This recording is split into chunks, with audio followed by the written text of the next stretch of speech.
আমাদের ওখানে যেরকম মানে পোড়ানো ঠিক চুলোর চুলোতে যেটা পোড়ানো হয় সেই ভুট্টাটা আমরা খাই, কিন্তু এখানে কিন্তু অন্যরকম এটা জাস্ট সেদ্ধ করা হয়েছে।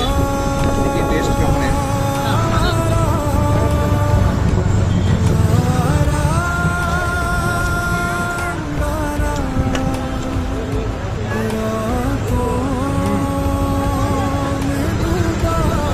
দারুণ সেদ্ধ হয়েছে, কিন্তু মশলা দেওয়া আছে, হালকা মিষ্টি মিষ্টিও লাগছে।